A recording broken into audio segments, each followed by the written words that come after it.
their latest financial challenges. Ralph has just been laid off for a month again and again and again.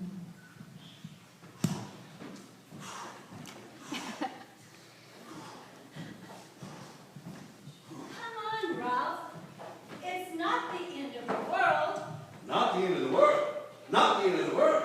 Are you kidding, Alice? We're in a mess. A real mess. And all I can say is, it's the end of the gravy train for you. No more gravy. No more gravy.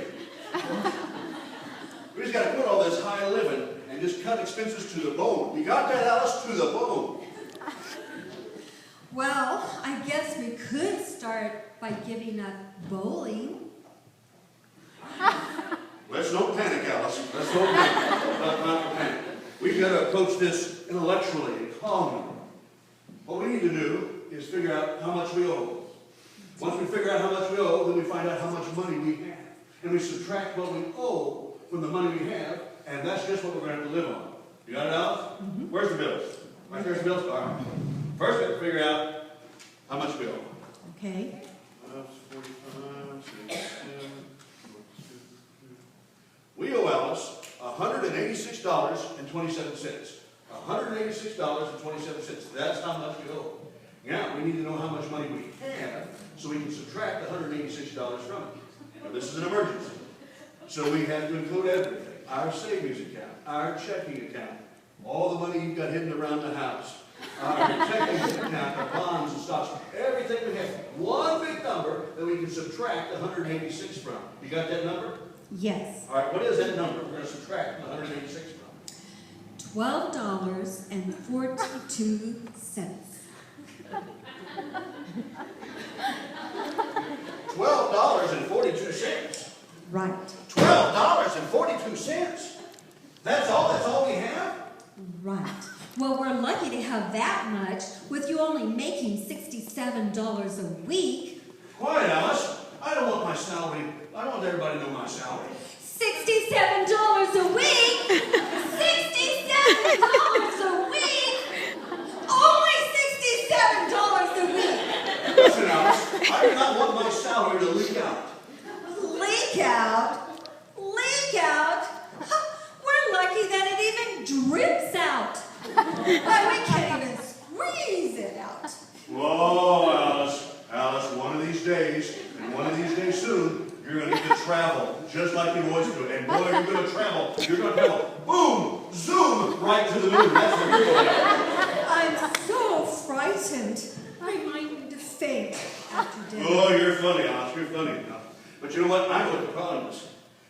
It's your fault we're in this mess. Your fault. You squander the money. Squander the money. It's squander the money and buy clothes. That's what you do. You buy clothes, and I can prove it. I can prove it. Is that our dresser over there, Alice? Yes. That top drawer, is that your drawer, Alice? Yes. That drawer's your drawer. Yes. Alice, if I open that drawer, you know what I find in your drawer? Yes. I find clothes, Alice. Piles of clothes, racks of clothes, stuffed in clothes, clothes of this kind, clothes that, all that in your drawer, Alice. Yes. Yes, Is Ralph. that bottom drawer mine, Alice? Yes, Ralph. That's my drawer. Yes. You know what I'd find, Alice, if I looked in my drawer? I would find one. One pair of my pants. Just one pair? One pair of my pants. Now tell me, Alice, why would I find just one pair of my pants in that drawer? You would only find one pair of pants in that drawer, Ralph, because only one pair of your pants fit in that drawer. Oh, you're flirting with death, Alice. You're flirting with death. Well, I still know it's your fault. It's your fault. You waste our money and spend our money and keep us so broke all the time.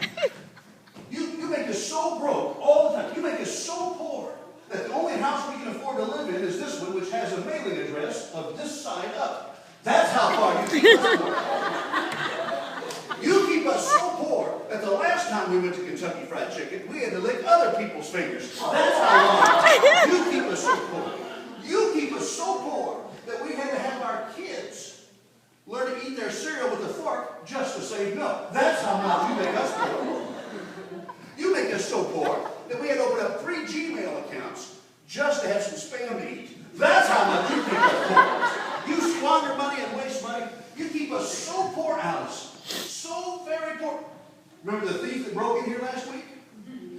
one look around and left us money. That's how poor you spend and squander money all the time. You keep us so poor that this house is in such disrepair. Remember the tornado that hit us last summer? That tornado that hit this house. This house. I just got word from the insurance company. When that tornado hit this house, it did $10,000 worth of improvements. That's what it did. That's how poor you keep us. In fact, you keep us so poor, so poor. Took the kids to school yesterday. They were getting out and walking to the classroom. Man pulled up, looked at our son, looked at his feet, said, "Hey, sonny boy, did you lose a shoe?" He stopped, looked at his feet, said, "No, found one." That's how poor you keep us, Alice. You keep us so poor. Alice, I don't know. What are we going to do?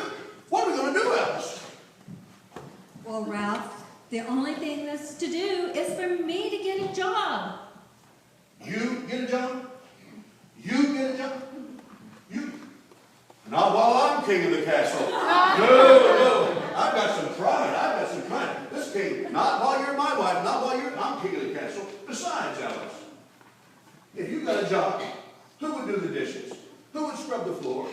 Who would fix the meals? Who would do the laundry? Who would do all the housework, huh? Who? Did you think about that?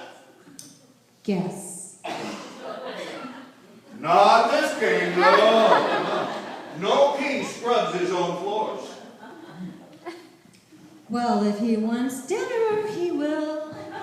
Alice, you're asking for it. You come back. This is your king, Alice. You come back. You better call Kate Canaveral, tell her to prepare for lunch.